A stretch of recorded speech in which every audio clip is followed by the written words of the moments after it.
The Diary of Anne Frank by Frances Goodrich and Albert Hackett. Characters: Mr. Frank, Miep, Mrs. Von Don, Mr. Von Don, Peter Von Don, Mrs. Frank, Margot Frank, Anne Frank, Mr. Krahler, and Mr. Dussel. Act 1, Scene 1. The scene remains the same throughout the play. It is the top floor of a warehouse and office building in Amsterdam, Holland. The sharply peaked roof of the building is outlined against a sea of other rooftops, stretching away into the distance. Nearby is the belfry of a church tower, the Westertoren, whose carillon rings out the hours. Occasionally faint sounds float up from below, the voices of children playing in the street, the tramp of marching feet, a boat whistle from the canal. The 3 rooms of the top floor and a small attic space above are exposed to our view. The largest of the rooms is in the center, with 2 small rooms slightly raised on either side. On the right is a bathroom, out of sight. A narrow, steep flight of stairs at the back leads up to the attic. The rooms are sparsely furnished, with a few chairs, cots, a table or 2. The windows are painted over or covered with makeshift blackout curtains. In the main room, there is a sink, a gas ring for cooking, and a wood-burning stove for warmth. The room on the left is hardly more than a closet. There is a skylight in the sloping ceiling. Directly under this room is a small, steep stairwell, with steps leading down to a door. This is the only entrance from the building below. When the door is opened, we see that it has been concealed on the outer side by a bookcase attached to it. The curtain rises on an empty stage. It is late afternoon, November 1945. The rooms are dusty, the curtains in rags. Chairs and tables are overturned. The door at the front of the small stairwell swings open. Mr. Frank comes up the steps into view. He is a gentle, cultured European in his middle years. There is still a trace of a German accent in his speech. He stands looking slowly around, making a supreme effort at self-control. He is weak, ill. His clothes are threadbare. After a second he drops his rucksack on the couch and moves slowly about. He opens the door to one of the smaller rooms and then abruptly closes it again, turning away. He goes to the window at the back, looking off at the Westertoren as its carillon strikes the hour of 6. Then he moves restlessly on. From the street below we hear the sound of a barrel organ and children's voices at play. There is a many-colored scarf hanging from a nail. Mr. Frank takes it, putting it around his neck. As he starts back for his rucksack, his eye is caught by something lying on the floor. It is a woman's white glove. He holds it in his hand, and suddenly all of his self-control is gone. He breaks down crying. We hear footsteps on the stairs. Miep Gies comes up, looking for Mr. Frank. Miep is a Dutch girl of about 22. She wears a coat and hat, ready to go home. She is pregnant. Her attitude toward Mr. Frank is protective, compassionate. "Are you all right, Mr. Frank?" "Yes, Miep, yes." "Everyone in the office has gone home. It's after 6. Don't stay up here, Mr. Frank. What's the use of torturing yourself like this?" "I've come to say goodbye. I'm leaving here, Miep." "What do you mean? Where are you going? Where?" "I don't know yet. I haven't decided." "Mr. Frank, you can't leave here. This is your home. Amsterdam is your home. Your business is here, waiting for you. You're needed here. Now that the war is over, there are things that—" "I can't stay in Amsterdam, Miep. It has too many memories for me. Everywhere there's something. The house we lived in, the school, that street organ playing out there. I'm not the person you used to know, Miep. I'm a bitter old man. Forgive me. I shouldn't speak to you like this, after all that you did for us, the suffering." "No, no, it wasn't suffering. You can't say we suffered." As she speaks, she straightens a chair which is overturned. "I know what you went through, you and Mr. Krahler. I'll remember it as long as I live." He gives one last look around. "Come, Miep." He starts for the steps, then remembers his rucksack, going back to get it. "Mr. Frank, did you see? There are some of your papers here." She brings a bundle of papers to him. "We found them in a heap of rubbish on the floor after you left." "Burn them." He opens his rucksack to put the glove in it. "But, Mr. Frank, there are letters, notes." "Burn them, all of them." "Burn this?" She hands him a paper-bound notebook. "Anne's diary." He opens the diary and begins to read. Monday, the 6th of July, 1942. 1942? Is it possible, Miep? Only 3 years ago? As he continues his reading, he sits down on the couch. Dear Diary, since you and I are going to be great friends, I will start by telling you all about myself. My name is Anne Frank. I am 13 years old. I was born in Germany the 12th of June, 1929. My family is Jewish. We emigrated to Holland when Hitler came to power. As Mr. Frank reads on, another voice joins his, as if coming from the air. It's Anne's voice. My father started a business, importing spice and herbs. Things went well for us until 1940.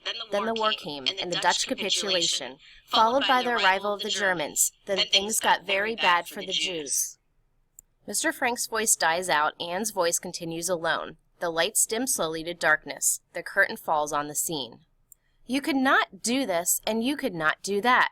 They forced Father out of his business. We had to wear yellow stars. I had to turn in my bike. I couldn't go to a Dutch school anymore. I couldn't go to the movies, or ride in an automobile, or even on a streetcar, and a million other things. But somehow we children still managed to have fun. Yesterday Father told me we were going into hiding. Where, he wouldn't say. At 5 o'clock this morning, Mother woke me and told me to hurry and get dressed. I was to put on as many clothes as I could. It would look too suspicious if we walked along carrying suitcases. It wasn't until we were on our way that I learned where we were going. Our hiding place was to be upstairs in the building where Father used to have his business. 3 other people were coming in with us, the Van Dons and their son, Peter. Father knew the Van Dons, but we had never met them. During the last lines, the curtain rises on the scene, the lights dim, on. Anne's voice fades out. Scene 2. It is early morning, July 1942. The rooms are bare, as before, but they are now clean and orderly. Mr. Van Don, a tall, portly man in his late 40s, is in the main room, pacing up and down, nervously smoking a cigarette. His clothes and overcoat are expensive and well cut. Mrs. Van Don sits on the couch, clutching her possessions, a hat box, bags, etc. She is a pretty woman in her early 40s. She wears a fur coat over her other clothes. Peter Van Don is standing at the window of the room on the right, looking down at the street below. He is a shy, awkward boy of 16. He wears a cap, a raincoat, and long Dutch trousers like +4s. At his feet is a black case, a carrier for his cat. The yellow Star of David is conspicuous on all of their clothes. Something's happened to them! I know it! Now, Carolee. Mr. Frank said they'd be here at 7 o'clock. He said... They have 2 miles to walk. You can't expect. They've been picked up. That's what's happened. They've been taken. Mr. Van Don indicates that he hears someone coming. You see? Peter takes up his carrier and his school bag, etc., and goes into the main room as Mr. Frank comes up the stairwell from below. Mr. Frank looks much younger now. His movements are brisk, his manner confident. He wears an overcoat and carries his hat in a small cardboard box. He crosses to the Van Dons, shaking hands with each of them. Mrs. Van Don, Mr. Van Don, Peter. Then an explanation of their lateness. There were too many of the green police on the streets. We had to take the long way around. Up the steps come Margot Frank, Mrs. Frank, Meep, who's not pregnant now, and Mr. Kraler. All of them carry bags, packages, and so forth. The Star of David is conspicuous on all of the Franks' clothing. Margot is 18, beautiful, quiet, shy. Mrs. Frank is a young mother, gently bred, reserved. She, like Mr. Frank, has a slight German accent. Mr. Kraler is a Dutchman, dependable, kindly. As Mr. Kraler and Meep go upstage to put down their parcels, Mrs. Frank turns back to call Anne. Anne? Anne comes running up the stairs. She is 13, quick in her movements, interested in everything, mercurial in her emotions. She wears a cape, long wool socks, and carries a school bag. My wife, Edith, Mr. and Mrs. Van Don, their son, Peter, my daughters, Margot and Anne. Mrs. Frank hurries over, shaking hands with them. Anne gives a polite little curtsy as she shakes Mr. Van Don's hand. Then she immediately starts off on a tour of investigation of her new home, going upstairs to the attic room. Meep and Mr. Kraler are putting the various things they have brought on the shelves. I'm sorry there is still so much confusion. Please, don't think of it. After all, we'll have plenty of leisure to arrange everything ourselves. We put the stores of food you sent in here. Your drugs are here. Soap, linen, here. Thank you, Meep. I made up the beds, the way Mr. Frank and Mr. Kraler said. Forgive me. I have to hurry. I've got to go to the other side of town and get some ration books for you." "Ration books? If they see our names on ration books, they'll know we're here." "There isn't anything." "Don't worry, your names won't be on them. I'll be up later." "Thank you, Meep." "It's illegal, then? The ration books? We've never done anything illegal." "We won't be living here exactly according to regulations." As Mr. Kraler reassures Mrs. Frank, he takes various small things, such as matches, soap, etc., from his pockets, handing them to her. "This isn't the black market, Mrs. Frank. This is what we call the white market, helping all of the hundreds and hundreds who are hiding out in Amsterdam." The carillon is heard playing the quarter hour before 8. Mr. Kraler looks at his watch. Anne stops at the window as she comes down the stairs. "It's the Westertoren." "I must go. I must be out of here and downstairs in the office before the workmen get here." He starts for the stairs leading out. "Meep or I, or both of us. We'll be up each day to bring you food and news and find out what your needs are. Tomorrow I'll get you a better bolt for the door at the foot of the stairs. It needs a bolt that you can throw yourself and open only at our signal." "Oh, you'll tell them about the noise?" "I'll tell them." "Goodbye, then, for the moment. I'll come up again, after the workmen leave." "Goodbye, Mr. Kraler." "How can we thank you?" The others murmur their goodbyes. "I never thought I'd live to see the day when a man like Mr. Frank would have to go into hiding. When you think—" He breaks off, going out. Mr. Frank follows him down the steps, bolting the door after him. In the interval before he returns, Peter goes over to Margot, shaking hands with her. As Mr. Frank comes back up the steps, Mrs. Frank questions him anxiously. "What did he mean about the noise?" "First, let us take off some of these clothes." They all start to take off garment after garment. On each of their coats, sweaters, blouses, suits, dresses is another yellow Star of David. Mr. and Mrs. Frank are underdressed quite simply. The others wear several things: sweaters, extra dresses, bathrobes, aprons, nightgowns, etc. "It's a wonder we weren't arrested, walking along the streets. Petronella with a fur coat in July, and that cat of Peter's crying all the way." As she is removing a pair of panties, "A cat? Anne, please!" "It's all right. I've got on 3 more." She pulls off 2 more pairs of panties. Finally, as they have all removed their surplus clothes, they look to Mr. Frank, waiting for him to speak. "Now, about the noise. While the men are in the building below, we must have complete quiet. Every sound can be heard down there, not only in the workrooms, but in the offices too. The men come at about 8:30 and leave at about 5:30, so to be perfectly safe, from 8 in the morning until 6 in the evening we must move only when it is necessary, and then in stockinged feet.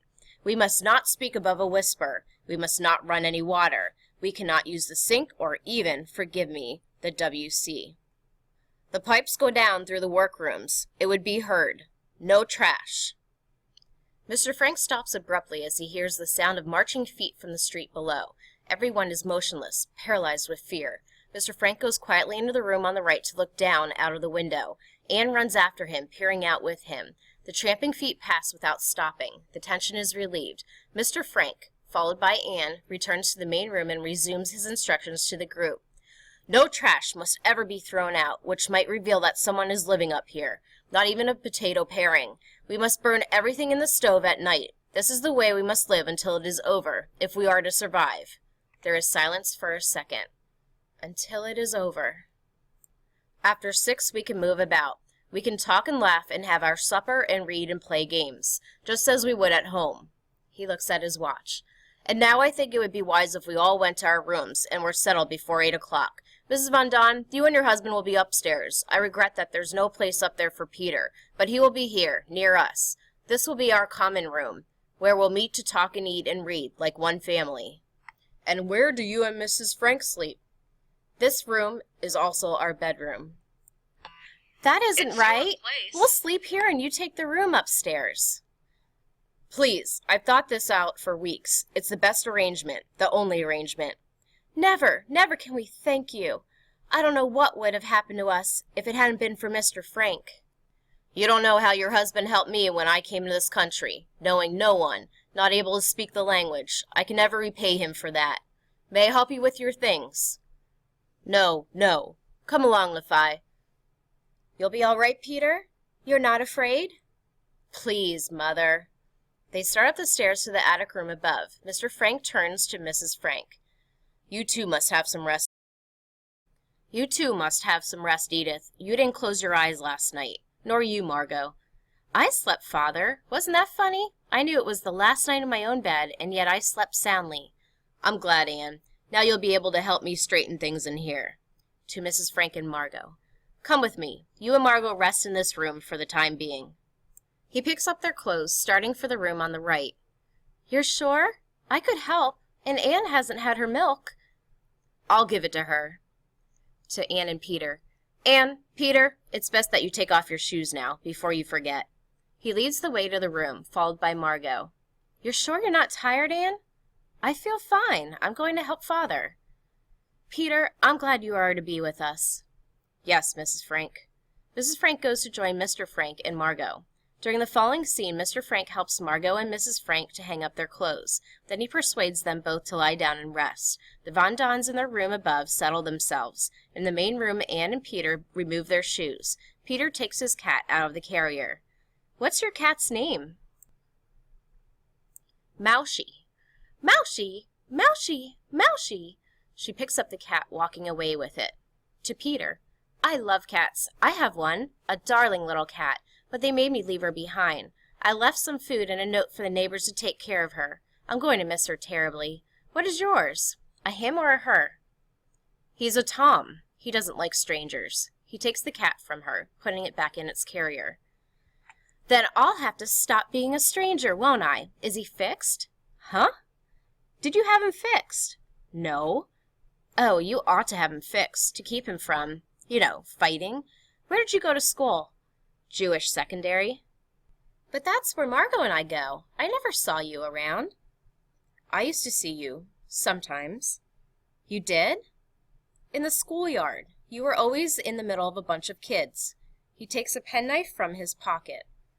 Why didn't you ever come over? I'm sort of a lone wolf. He starts to rip off his Star of David. What are you doing? Taking it off.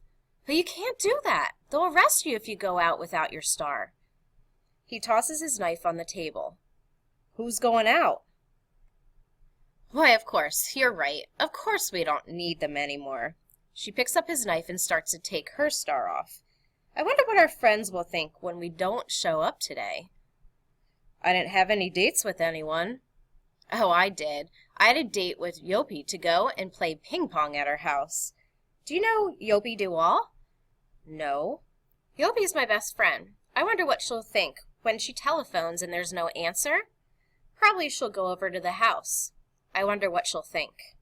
We left everything as if we'd suddenly been called away.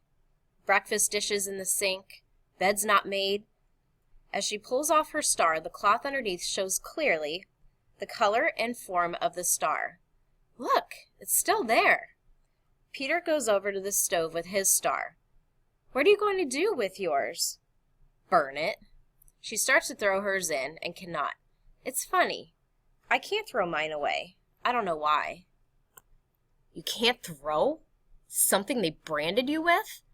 That they made you wear so they could spit on you? I know. But after all, it is the Star of David, isn't it? In the bedroom, right, Margot and Mrs. Frank are lying down. Mr. Frank starts quietly out. Maybe it's different for a girl. Mr. Frank comes into the main room. Forgive me, Peter. Now let me see. We must find a bed for your cat. He goes to a cupboard. I'm glad you brought your cat. Anne was feeling so badly about hers. Getting a used small washtub. Here we are. Will it be comfortable in that? Gathering up his things. Thanks. Opening the door of the room on the left. And here is your room, but I warn you, Peter, you can't grow any more, not an inch, or you'll have to sleep with your feet out of the skylight. Are you hungry? No. We have some bread and butter. No, thank you. You can have it for luncheon then. And tonight we will have a real supper, our first supper together. Thanks. He goes into his room. During the following scene, he arranges his possessions in his new room. That's a nice boy, Peter. He's awfully shy, isn't he? You'll like him, I know. I certainly hope so, since he's the only boy I'm likely to see for months and months. Mr. Frank sits down, taking off his shoes. Annalay, there's a box there. Will you open it? He indicates a carton on the couch. Anne brings it to the center table. In the street below, there is a sound of children playing. As she opens the carton, "You know the way I'm going to think of it here? I'm going to think of it as a boarding house. A very peculiar summer boarding house. Like the one that she breaks off as she pulls out some photographs. "Father, my movie stars! I was wondering where they were. I was looking for them this morning. And Queen Wilhelmina! How wonderful!" "There's something more. Go on. Look further." He goes over to the sink, pouring a glass of milk from a thermos bottle. Pulling out a pasteboard-bound book. "A diary!" She throws her arms around her father. "I've never had a diary, and I've always longed for one." She looks around the room. "Pencil, pencil, pencil, pencil." She starts down the stairs. "I'm going down to the office to get a pencil." "Anne, no!" He goes after her, catching her by the arm and pulling her back. "But there's no one in the building now." "It doesn't matter. I don't want you ever to go beyond that door." "Never? Not even at nighttime, when everyone is gone? Or on Sundays? Can I go down to listen to the radio?" "Never. I'm sorry, Anneke. It isn't safe. No, you must never go beyond that door." For the first time, Anne realizes what going into hiding means. "I see.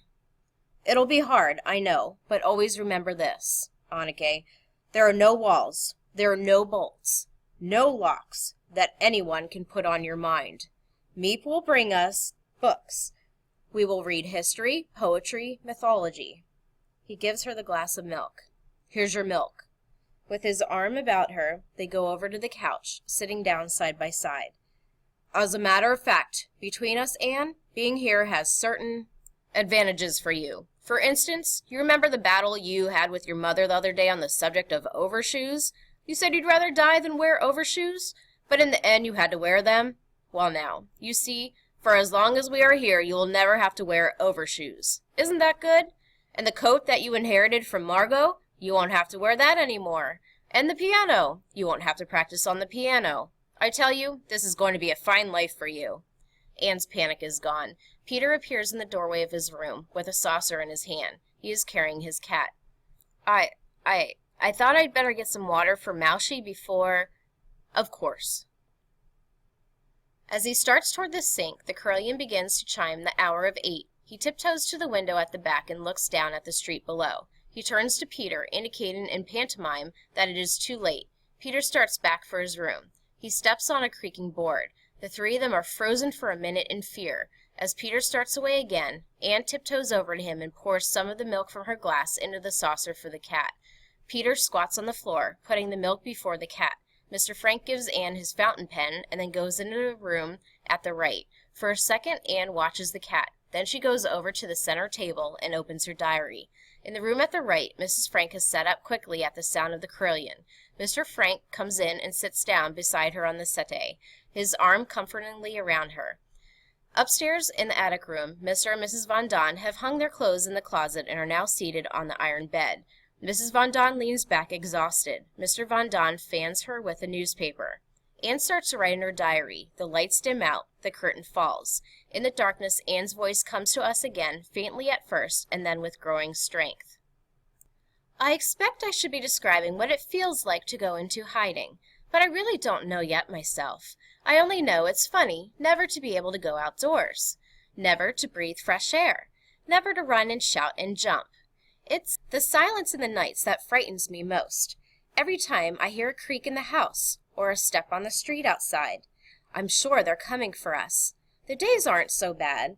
At least we know that Meep and Mr. Kraler are down there below us in the office. Our protectors, we call them. I asked Father what would happen to them if the Nazis found out they were hiding us. Pim said that they would suffer the same fate that we would. Imagine. They know this, and yet, when they come up here, they're always cheerful and gay as if there were nothing in the world to bother them. Friday, the 21st of August, 1942. Today I'm going to tell you our general news. Mother is unbearable. She insists on treating me like a baby, which I loathe. Otherwise, things are going better. The weather is... Anne's voice is fading out. The curtain rises on the scene. Scene 3. It is a little after 6 o'clock in the evening, 2 months later. Margot is in the bedroom at the right, studying. Mr. Von Don is lying down in the attic room above. The rest of the family is in the main room. Anne and Peter sit opposite each other at the center table, where they have been doing their lessons. Mrs. Frank is on the couch. Mrs. Von Don is seated with her fur coat, on which she has been sewing, in her lap. None of them are wearing their shoes. Their eyes are on Mr. Frank, waiting for him to give them the signal which will release them from their day-long quiet. Mr. Frank, his shoes in his hands, stands looking down out of the window at the back, watching to be sure that all of the workmen have left the building below. After a few seconds of motionless silence, Mr. Frank turns from the window. Quietly to the group. It's safe now. The last workman has left. There is an immediate stir of relief. Anne's pent-up energy explodes. Whee! Anne! I'm first for the WC. She hurries off to the bathroom.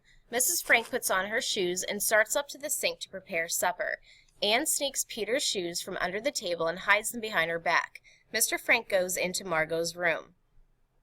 To Margot. 6 o'clock. School's over. Margot gets up, stretching. Mr. Frank sits down to put on his shoes. In the main room, Peter tries to find his. Have you seen my shoes? Your shoes? You've taken them, haven't you? I don't know what you're talking about. You're going to be sorry. Am I? Peter goes after her. Anne, with his shoes in her hand, runs from him, dodging behind her mother. Anne, dear. Wait till I get you. I'm waiting. Peter makes a lunge for her. They both fall to the floor. Peter pins her down, wrestling with her to get the shoes. Don't! Peter, stop it. Ouch! Anne! Peter! Suddenly Peter becomes self-conscious. He grabs his shoes roughly and starts for his room. Peter, where are you going? Come dance with me. I tell you I don't know how. I'll teach you. I'm going to give Moushy his dinner. Can I watch? He doesn't like people around while he eats. Peter, please. No! He goes into his room. Anne slams his door after him. Anne, dear, I think you shouldn't play like that with Peter. It's not dignified. Who cares if it's dignified? I don't want to be dignified. Mr. Frank and Margot come from the room on the right. Margot goes to help her mother. Mr. Frank starts for the center table to correct Margot's school papers. To Anne. You complain that I don't treat you like a grown-up, but when I do, you resent it. I only want some fun, someone to laugh and clown with. After you've sat still all day and hardly moved, you've got to have some fun. I don't know what's the matter with that boy. He isn't used to girls. Give him a little time. Time? Isn't 2 months time? I could cry. Catching hold of Margot. Come on, Margot, dance with me. Come on, please. I have to help with supper. You know we're going to forget how to dance. When we get out, we won't remember a thing. She starts to sing and dance by herself. Mr. Frank takes her in his arms, waltzing with her. Mrs. Von Don comes in from the bathroom. Next, she looks around as she starts putting on her shoes. Where's Peter? As they are dancing. Where would he be? He hasn't finished his lessons, has he? His father will kill him if he catches him in there with that cat, and his work not done. Mr. Frank and Anne finish their dance. They bow to each other with extravagant formality. Anne, get him out of there, will you? At Peter's door. Peter! Peter! Opening the door a crack. What is it? Your mother says to come out. I'm giving Moushy his dinner. You know what your father says.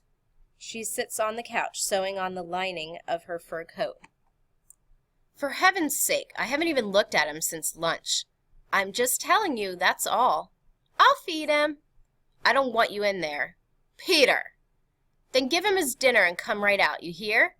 He comes back to the table. Anne shuts the door of Peter's room after her and disappears behind the curtain covering his closet. To Peter. Now is that any way to talk to your little girlfriend? Mother, for heaven's sake, will you please stop saying that? Look at him blush. Look at him. Please, I'm not. Anyway, let me alone, will you? He acts like it was something to be ashamed of. It's nothing to be ashamed of to have a little girlfriend. You're crazy. She's only 13. So what? And you're 16. Just perfect. Your father's 10 years older than I am. I warn you, Mr. Frank, if this war lasts much longer, we're going to be related, and then... Mazel tov! Deliberately changing the conversation. I wonder where Meep is. She's usually so prompt. Suddenly, everything else is forgotten as they hear the sound of an automobile coming to a screeching stop in the street below. They are tense, motionless in their terror. The car starts away. A wave of relief sweeps over them. They pick up their occupations again. Anne flings open the door of Peter's room, making a dramatic entrance. She's dressed in Peter's clothes. Peter looks at her in fury. The others are amused. Good evening, everyone. Forgive me if I don't stay. She jumps up on a chair. I have a friend waiting for me in there. Friend Tom Cat. Some people say that we look alike, but Tom has the most beautiful whiskers, and I have only a little fuzz. I am hoping, in time. All right, Mrs. Quack Quack. Outrage jumping down. Peter! I heard about you. How you talked so much in class they called you Mrs. Quack Quack. How Mr. Smitter made you write a composition. Quack Quack, said Mrs. Quack Quack.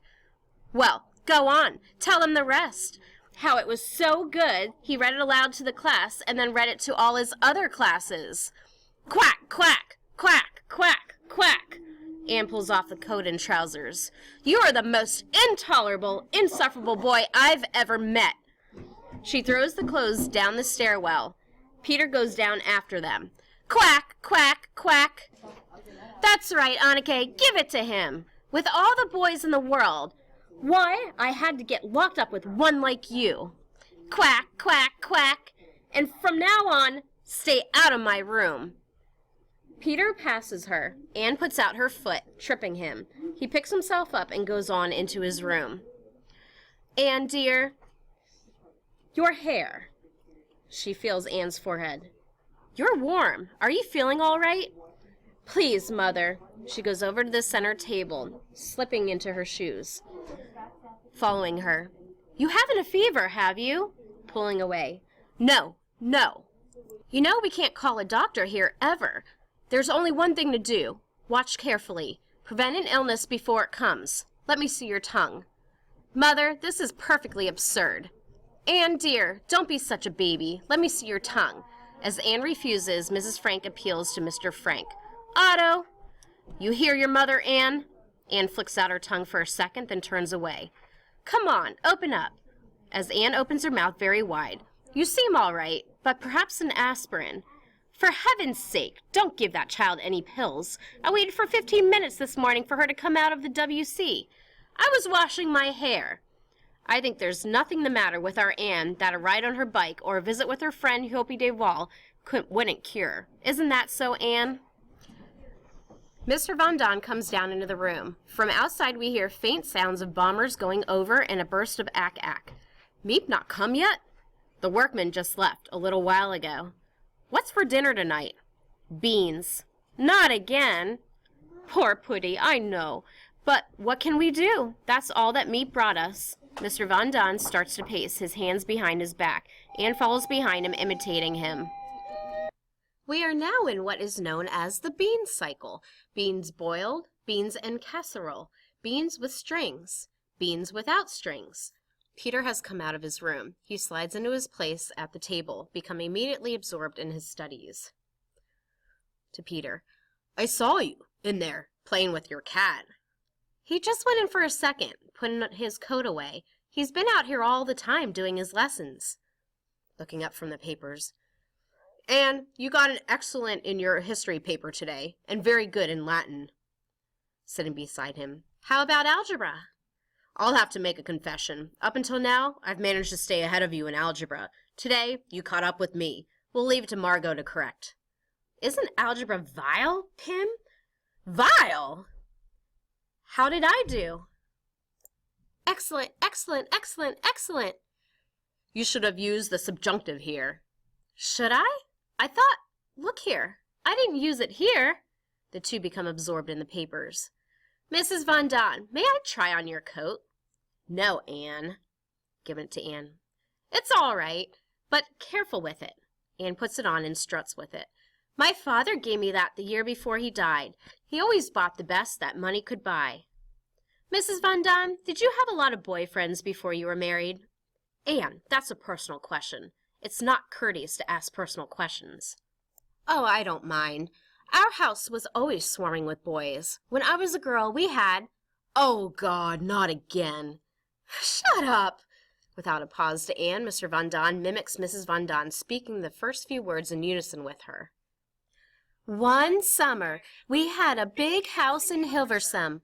The boys came buzzing round like bees around a jam pot, and when I was 16, we were wearing our skirts very short those days, and I had good-looking legs. She pulls up her skirt, going to Mr. Frank. I still have 'em. I may not be as pretty as I used to be, but I still have my legs. How about it, Mr. Frank? All right, we see them. I'm not asking you, I'm asking Mr. Frank. Mother, for heaven's sake. Oh, I embarrass you, do I? Well, I just hope the girl you marry has as good. Then to Anne, my father used to worry about me, with so many boys hanging round. He told me, if any of them gets fresh, you say to him, remember, Mr. So-and-so, remember I'm a lady. Remember, Mr. So-and-so, remember I'm a lady. She gives Mrs. Von Don her coat. Look at you, talking that way in front of her. Don't you know she puts it all down in that diary? So, if she does, I'm only telling the truth. Anne stretches out, putting her ear to the floor, listening to what is going on below. The sound of the bombers fades away. Mrs. Frank setting the table. Would you mind, Peter, if I moved you over to the couch? Meat must have the radio on. Peter picks up his papers, going over to the couch beside Mrs. Von Don. Accusingly to Peter. Haven't you finished yet? No. You ought to be ashamed of yourself.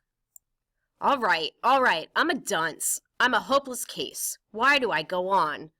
You're not hopeless. Don't talk that way. It's just that you haven't anyone to help you, like the girls have.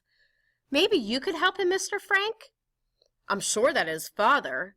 Not me. I can't do anything with him. He won't listen to me. You go ahead, if you want. What about it, Peter? Shall we make our school co-educational? Kissing Mr. Frank. You're an angel, Mr. Frank, an angel. I don't know why I didn't meet you before I met that one there. Here, sit down, Mr. Frank. She forces him down on the couch beside Peter. Now, Peter, you listen to Mr. Frank. It might be better for us to go into Peter's room. Peter jumps up eagerly, leading the way. That's right. You go in there, Peter. You listen to Mr. Frank. Mr. Frank is a highly educated man. As Mr. Frank is about to follow Peter into his room, Mrs. Frank stops him and wipes the lipstick from his lips. Then she closes the door after them. On the floor listening. Shh! I can hear a man's voice talking. To Anne. Isn't it bad enough here without your sprawling all over the place? If you didn't smoke so much, you wouldn't be so bad-tempered. Am I smoking? Do you see me smoking? Don't tell me you've used up all those cigarettes. One package. Meep only brought me one package. It's a filthy habit anyway. It's a good time to break yourself. Oh, stop it, please. You're smoking up all our money. You know that, don't you? Will you shut up? During this, Mrs. Frank and Margot have studiously kept their eyes down, but Anne, seated on the floor, has been following the discussion interestedly.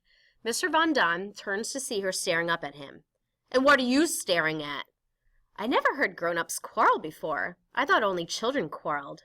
This isn't a quarrel, it's a discussion, and I never heard children so rude before. I? Rude? Yes. Anne, will you get me my knitting? Anne goes to get it. I must remember when Meep comes to ask her to bring me some more wool. Margot, going to her room. I need some hairpins and some soap. I made a list. She goes into her bedroom to get the list. Have you some library books for Meep when she comes? It's a wonder that Meep has a life of her own, the way we make her run errands for us. Please, Meep, get me some starch. Please take my hair out and have it cut. Tell me all the latest news, Meep. She goes over, kneeling on the couch beside Mrs. Von Don. Did you know she was engaged? His name is Dirk, and Miep's afraid the Nazis will ship him off to Germany to work in one of their war plants. That's what they're doing with some of the young Dutchmen. They pick them up off the streets. Don't you ever get tired of talking? Suppose you try keeping still for 5 minutes. Just 5 minutes. He starts to pace again. Again, Anne follows him, mimicking him. Mrs. Frank jumps up and takes her by the arm up to the sink and gives her a glass of milk. Come here, Anne. It's time for your glass of milk. Talk, talk, talk. I never heard such a child. Where is my... Every evening it's the same talk, talk, talk. He looks around. Where is my... What are you looking for? My pipe. Have you seen my pipe? What good's a pipe? You haven't got any tobacco. At least I'll have something to hold in my mouth. Opening Margot's bedroom door. Margot, have you seen my pipe? It was on the table last night. Anne puts her glass of milk on the table and picks up his pipe, hiding it behind her back. I know. Anne, did you see my pipe? Anne! Anne, Mr. Von Don is speaking to you. Am I allowed to talk now? Oh, you're the most aggravating. The trouble with you is you've been spoiled. What you need is a good old-fashioned spanking. Remember, Mr. So-and-so. Remember, I'm a lady. She thrusts the pipe into his mouth, then picks up her glass of milk. He's restraining himself with difficulty. Why aren't you nice and quiet like your sister Margot? Why do you have to show off all the time? Let me give you a little advice, young lady. Men don't like that kind of thing in a girl. You know that? A man likes a girl who'll listen to him once in a while. A domestic girl who'll keep her house shining for her husband, who loves to cook and sew and... I'd cut my throat first. I'd open my veins. I'm going to be remarkable. I'm going to Paris. Paris. To study music and art. Yeah. I'm going to be a famous dancer or singer, or something wonderful. She makes a wide gesture, spilling the glass of milk on the fur coat in Mrs. Von Don's lap. Margot rushes quickly over with a towel. Anne tries to brush the milk off with her skirt. Now look what you've done, you clumsy little fool. My beautiful fur coat my father gave me. I'm so sorry. What do you care? It isn't yours. So go on, ruin it. Do you know what that coat cost? Do you? And now look at it. Look at it. I'm very, very sorry. I could kill you for this. I could just kill you. Mrs. Von Don goes up the stairs, clutching the coat. Mr. Von Don starts after her. Petronella. Le fille, come back. The supper, come back. Anne, you must not behave in that way. It was an accident. Anyone can have an accident. I don't mean that. I mean the answering back. You must not answer back. They are our guests. We must always show the greatest courtesy to them. We're all living under terrible tension. She stops as Margot indicates that Von Don can hear. When he is gone, she continues. That's why we must control ourselves. You don't hear Margot getting in arguments with them, do you? Watch Margot. She's always courteous with them, never familiar. She keeps her distance, and they respect her for it. Try to be like Margot. And have them walk all over me the way they do her? No thanks. I'm not afraid that anyone is going to walk all over you, Anne. I'm afraid for other people, that you'll walk on them. I don't know what happens to you, Anne. You are wild, self-willed. If I had ever talked to my mother as you talk to me, things have changed. People aren't like that anymore. Yes, Mother. No, Mother. Anything you say, Mother. I've got to fight things out for myself. Make something of myself. It isn't necessary to fight to do it. Margot doesn't fight, and isn't she? Margot! That's all I hear from everyone. How wonderful Margot is. Why aren't you like Margot? Oh, come on, Anne. Don't be so. Everything she does is right, and everything I do is wrong. I'm the goat around here. You're all against me, and you worst of all. She rushes off into her room and throws herself down on the settee, stifling her sobs. Mrs. Frank sighs and starts toward the stove. Let's put the soup on the stove, if there's anyone who cares to eat. Margot, will you take the bread out? Margot gets the bread from the cupboard. I don't know how we can go on living this way. I can't say a word to Anne. She flies at me. You know, Anne, in half an hour she'll be out of here, laughing and joking. Anne, she makes a motion upwards, indicating the Von Dons. I told your father it wouldn't work, but no. He had to ask them. He said. He owed it to him, he said. Well, he knows now that I was right. These quarrels, this bickering. With a warning look. Shush, shush. The buzzer for the door sounds. Mrs. Frank gasps, startled. Every time I hear that sound, my heart stops.